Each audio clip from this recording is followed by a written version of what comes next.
Vamos a hablar sobre todo el tema del procesamiento y presentación de antígenos como tal, complementando un poco lo que vimos en el video pasado sobre el MHC. Observamos que habían dos tipos, dos clases importantes, son tres clases en realidad, pero pues dos clases están involucradas con la presentación de antígenos y la inhibición de la CNK. Entonces tenemos las dos clases importantes que serían tanto la clase 1 como la clase 2. Y siendo la clase 1 expresada por todas las células nucleadas y que van a permitir la presentación a los antígenos, a las células T, especialmente las TCD8.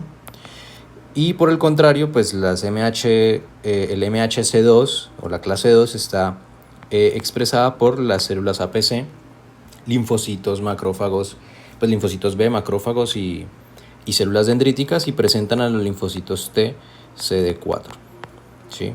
Sabemos que lo que sería la inducción, una de las inducciones que induce a la mayor expresión de, por ejemplo, de MHC clase 1 es el interferón tipo 1, es decir, alfa y beta, y en el caso de la MHC clase 2 sería el interferón gamma. ¿Sí? Esto lo vimos en el video pasado, y pues es como un recorderis que vamos a estar recurriendo a esto varias veces en el video. Tenemos dos tipos de presentaciones. Habíamos dicho que el linfocito TCD8 es citotóxico, y como es citotóxico va a generar pues una citotoxicidad hacia la célula que esté infectada, sea por un virus comúnmente o por una afectación tumoral. ¿Listo? Esto sucede a nivel intracelular, o sea que el complejo MHC1 y todas las células que expresan este complejo mayor de isocompatibilidad de clase 1 son moléculas que son péptidos, como quieran llamarlo, que se procesan a nivel intracelular, es decir, son producto de un antígeno o un péptido que estaba dentro de la célula de por sí. Un virus, un parásito, una bacteria, ¿sí? Pero normalmente describen dos, lo que sería un tumor o una especie de virus. Si hablamos de los tumores, algo importante que nombraron en clase es que los tumores pueden tener, digamos, dos tipos de presentaciones. Tenemos una célula o un antígeno, mejor dicho, asociado a tumor, ¿sí? Entonces sería asociado a tumor, y otra que es de por sí un antígeno tumoral como tal. ¿Listo? Cuando hablamos de un antígeno tumoral, estamos haciendo referencia a un antígeno que solamente expresan las células que están bajo un proceso pues, de mutaciones genéticas, ¿sí? Tumor. Cuando hablamos de asociado a tumor, es que van a estar siendo expresadas tanto en células normales como en células infectadas. ¿Listo? Entonces, no es exclusivo de células que estén bajo un proceso tumoral como tal. Cuando hablamos del procesamiento y demás, no tengo la imagen. En esta imagen observamos lo que son las dos vías, una vía endógena y una vía exógena. Cuando hacen referencia, esta imagen es de Cubi, cuando hace referencia a una vía endógena es lo que habíamos dicho antes, que se origina a partir de el interior de la célula infectada o afectada, ¿listo? En este caso por un virus o por un tumor. La vía exógena es, pues, por el contrario, algo que viene de por fuera, y esta característica pues es muy específico de todos aquellos microorganismos o inclusive células tumorales que inducen, por ejemplo, PAMPs y demás, que inducen lo que es antígenos a nivel extracelular. ¿Listo? Entonces acá tenemos las dos vías. Importante comprender la primera diferencia, aparte de las que ya nombramos en el video pasado, es que la vía endógena es inherente clase MHC clase 1. La vía exógena es inherente MHC clase 2. En este video nos vamos a enfocar solamente en la vía clase 1, que es la endógena. Vamos a ver todo el proceso. Luego vamos a ver en otro video la vía clase 2, y luego en otro video, o probablemente en el segundo, les hable sobre la presentación cruzada, que es cuando ambas rutas pueden tener como una especie de convergencia específica para una respuesta específica. Entonces, a manera de global, observamos que el antígeno está por dentro. ¿Listo? Por ejemplo, esto es un RNA viral. Entonces ponemos acá que esta vaina es RNA viral. ¿Listo? Este RNA viral va a ser procesado por una estructura que se llama el proteosoma, y este proteosoma lo que va a realizar es interiorizar dentro del protosoma, claramente un poco redundante, y lo que va a hacer es fragmentar, proteolizar, porque esto solamente puede ser proteico, lo proteoliza y lo va a enviar al retículo endoplasmático. En el retículo endoplásmico o endoplasmático es donde se encuentra la síntesis asincrónica de lo que es el MHC de clase 1. ¿Listo? Esto no sucede a la par, eso no sucede de manera sincrónica. Cuando ambos convergen a nivel del retículo endoplásmico en la clase, en el MHC de clase 1, la vía endógena, porque en la vía exógena es otro cuento, lo que sucede es que pues claramente se induce una unión péptido-MHC y se introducen en lo que sería una vesícula y se pues pasa por el complejo del aparato de Golgi para revertir lo demás vesículas y luego se envía por una vía constitutiva o una vía las demás, ¿listo? Y esto luego se expresa a nivel de membrana. Entonces vamos a ubicarnos en esta zona de acá. Cuando el antígeno aún no ha sido procesado, aún no ha sido interiorizado por el proteosoma. Entonces aquí cuando entramos en este punto. Tenemos el retículo endoplásmico, tenemos el citoplasma y tenemos la proteína, que en este caso sería esto que estamos viendo acá. ¿Listo? Tenemos el retículo endoplasmático, tenemos el citoplasma y tenemos el proteosoma con la proteína. Lo que sucede es que la proteína va a ser interiorizada por el proteosoma. ¿Qué pasa? En esta imagen se llama inmunoproteosoma. ¿Qué pasa? El proteosoma es una organela, es una estructura tubular, lo describen, que va a permitir la proteólisis constitutiva de diferentes moléculas, macromoléculas, ¿listo? Principalmente a nivel proteico, cuando se induce una respuesta, que esta respuesta, estamos hablando de una respuesta dentro de la célula, que en este caso puede ser viral, habíamos dicho que hay un interferón importante, que son los interferón tipo 1 y el tipo 2, es decir, el alfa y beta y el gamma. Especialmente lo que sería el interferón gamma, ¿listo? El interferón gamma, eso es alfa. El interferón gamma es el que importa, ya que el interferón gamma es el que permite modificar el proteosoma y volverlo en inmunoproteosoma. ¿Cómo lo va a realizar? Pues induce la síntesis de unas moléculas que se conocen como la LAMP o LMP2 y LMP7. Estas permiten la modificación del inmunoproteosoma a tal manera que haga dos cosas. La primera, que proteolice, ¿listo?, de manera más rápida, es decir, en menor tiempo. Y segundo, que genere péptidos, es decir, que el resultado que produzca sean péptidos mucho más específicos o atractivos, si se pueden decir, para que puedan adherirse a ese MHC de clase 1, que hayamos dicho que tienen unas características importantes. Primero, que tienen que ser de 8 a 10 aminoácidos, siendo el tamaño ideal del péptido, claro, lo que sería 9 aminoácidos. Entonces, esa es la primera característica. La segunda característica es que deben tener una afinidad que va a estar determinada por interacciones moleculares que están dadas por la hidrofobicidad, creo que se llama, pues sí, que sea hidrofóbica y que sea básica en el extremo carboxilo. ¿Listo? Entonces, estas características son las que inducen o son las que son necesarias para que el MHC reciba un péptido y para que el péptido pueda unirse al MHC. ¿Listo? Y estas características van a estar, digamos, dadas, si van a ser digamos que el péptido es muy largo, entonces se recorta a este tamaño ideal, luego se trata de modificar molecularmente para que tenga una interacción más hidrofóbica, más básica en el extremo carboxilo, que es lo que estamos viendo acá.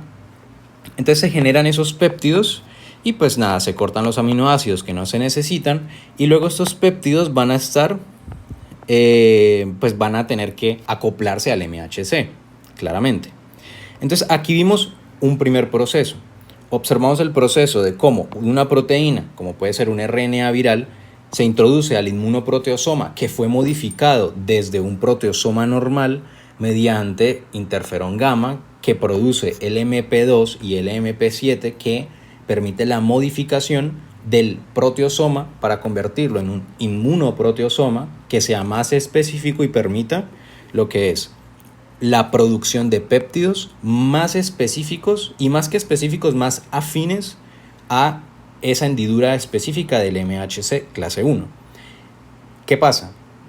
El MHC de clase 1 tiene estas características, entonces pues estas características son las que están dadas por, que deben ser suplidas por el propio péptido, ¿no? ¿Qué pasa? Tenemos los péptidos en parte, ¿listo? Estos péptidos de acá, hay algunos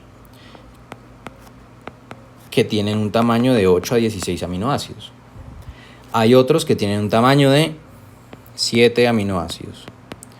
Hay otros que tienen un tamaño de 10 a 12 aminoácidos. Y todos están en el citoplasma. ¿Listo? Estamos viendo que estamos en el citoplasma. ¿Quién determina qué péptido debe unirse o debe pasar al retículo endoplásmico, que es donde están sintetizándose las MHC? ¿Listo? Entonces, el péptido que puede pasar va a estar regulado o va a ser como el que está en el peaje, el guarda, el de la puerta, es las proteínas TAP, que son las proteínas asociadas a transporte tipo 1 y tipo 2. ¿Listo? ¿Qué es lo que estamos viendo acá? Tenemos la luz del retículo endoplásmico y el citosol. Es esto mismo de aquí, solo que le hicimos zoom. ¿Listo? Entonces, las TAP1 y TAP2 permiten como una especie de transportador. Si se para acá una molécula o un péptido, lo manda para el otro lado, si es afín, ¿sí? Y si es afín, esa afinidad va a estar determinada principalmente por lo que sería la cantidad de aminoácidos y qué tan hidrofóbico básico en ese extremo carboxilo es el propio péptido. Entonces, si acá tenemos un aminoácido, bueno, una cadena de aminoácidos, un péptido que tiene entre 8 y 16 aminoácidos, pues lo va a dejar pasar, ¿sí? Lo deja pasar. Si tenemos uno de 8 a 10 aminoácidos, con mayor razón lo va a dejar pasar, ¿sí? Tiene una afinidad un rango un poco grande, entre comillas, ¿no? Esto se debe a la inmunodominancia, ¿listo? Esto que estamos viendo acá es, entre comillas, la inmunodominancia que se nos han venido hablando sobre los propios antígenos o los péptidos. Que cuando hablamos de inmunodominancia, la inmunodominancia no es que sea más afín, sino que, o sea, sí es el más afín, pero más allá de inmunodominancia por afinidad, la afinidad del péptido por el MHC está dada por la inmunodominancia, que está determinada por la longitud que tenga ese propio péptido, y más allá de eso es qué tan hidrofóbico y qué tan básico es ese extremo carboxilo, ¿sí? Entonces, si hay dos aminoácidos, hay dos cadenas de aminoácidos, uno de 8 a 16 y otro de 8 a 10, pues este es más inmunodominante sobre el otro. Ahora, ¿qué pasa si este es más largo? Claro, pero este es más corto, es más supuestamente más afín porque entra de mejor manera en la hendidura, pero este de acá no es tan hidrofóbico. Entonces lo que sucede es que simplemente pues no va a permitir el paso por las proteínas TAP. ¿Listo? Entonces aquí ya determinamos lo que sería el paso de los péptidos que fueron producidos por parte del inmunoproteosoma. Ahora, ya tenemos el péptido, ¿sí? Ahora, ¿qué falta? Falta el MHC. Entonces el MHC de clase 1 se debe sintetizar y este se sintetiza dentro del retículo endoplasmático, el rugoso. Pues ¿por qué? Pues porque son ribosomas. Entonces, ¿cómo se va a sintetizar? Es muy sencillo. Nosotros acá tenemos esta imagen, ¿listo? Que pues va en este sentido, como que este es el inicio, acá está el final. Y acá estamos observando lo que son dos cosas. Tenemos lo que es la cadena alfa, ¿sí? Y por acá tenemos la beta microglobulina, que es la que estamos viendo. ¿Listo? Aquí está, la beta microglobulina. Entonces lo que sucede, si recordamos, yo creo que acá está, que es la estructura alfa 1, alfa 2, alfa 3 y la beta 2 microglobulina se deben primero ensamblar para luego tener una estructura por la cual, tener una hendidura, mejor dicho, en la cual poner un péptido. Y es así lo que sucede. Entonces, entra primero la síntesis de la cadena alfa, 1, 2 y 3. ¿Listo? Se sintetizan y esta cadena tiene que ser estabilizada y aparte de estabilizada tiene que evitar la degradación. ¿Listo? Y esta degradación y la estabilidad va a estar determinada por las chaperonas. Y las chaperonas no son nada más y nada menos que proteínas que permiten, por así decirlo, estabilizar esa hendidura para evitar, uno, que se colapse la estructura por interacciones entre las propias moléculas, y dos, para evitar que vengan ribonucleasas y peptidasas y pues rompan todo esto, ¿no? Entonces, la primera que entra se conoce como la calnexina. Entonces, la calnexina se introduce en la cadena alfa y la estabiliza, ¿sí? Luego, cuando va a entrar la beta 2 microglobulina, sale la calnexina y se introducen dos diferentes. Se introduce el ERP57 y se introduce la tapacina y la calreticulina. Entonces, empezamos con calnexina que estabiliza cadena alfa. Cuando se sintetiza la beta microglobulina, lo que sucede es que sale la calnexina y entran tres diferentes. Entra la ERP57, entra la calreticulina y entra la tapacina. Y lo que hacen es esto, este complejo que estamos viendo acá. Eso sería la alfa, eso sería la calreticulina, el ERP57, la beta 2 microglobulina y esta sería la tapacina. ¿Listo? Esto está estabilizando que se colapse. ¿Por qué? Porque la última pieza de todo este complejo es el péptido que no está. ¿Por qué? Pues porque apenas estamos sintetizando lo que es el complejo. Y el proteosoma, que acá pues se debería llamar inmunoproteosoma, está generando los péptidos que tienen que ser inmunodominantes pues para que se unan a la hendidura. ¿Listo? Entonces, imaginemos que esto ya sucedió. O sea que tenemos este trozo, lo tenemos acá.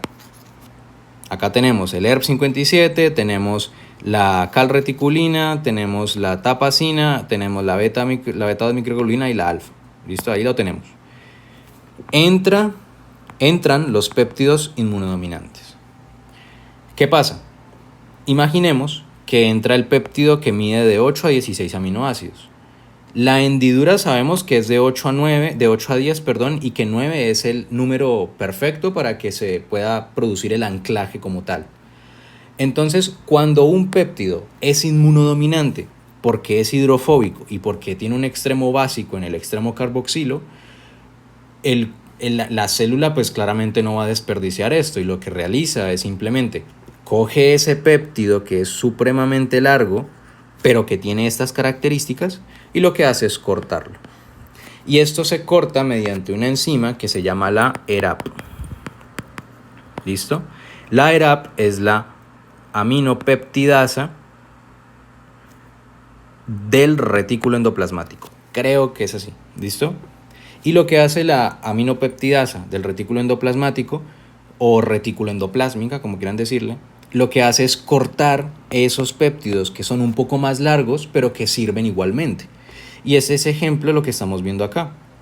¿Listo? Acá tenemos lo que sería el TAP, que permite el paso de los péptidos que son específicos, ¿listo? Que tienen la afinidad de 8 a 16, que sean hidrofóbicos, que sean con extremos carboxilos básicos.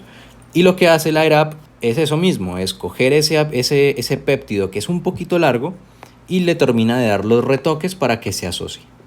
Una vez se une el péptido, la calreticulina, lo que es el ERAP 57 y lo que sería la tapacina, se desacoplan de lo que es la molécula del MHC, clase 1. Y cuando se desacopla, ahí ya se genera como ese clic, por así decirlo, para que se genere la traslocación de la molécula del MHC. Y pues esto sale del retículo endoplasmático rugoso y, como vimos acá en este punto, salen unidos y pasan a lo que sería al aparato de Golgi y llegan a la membrana como tal. ¿Listo? Entonces ahí tendríamos básicamente el proceso endógeno, la vía endógena, por vía de clase MHC1.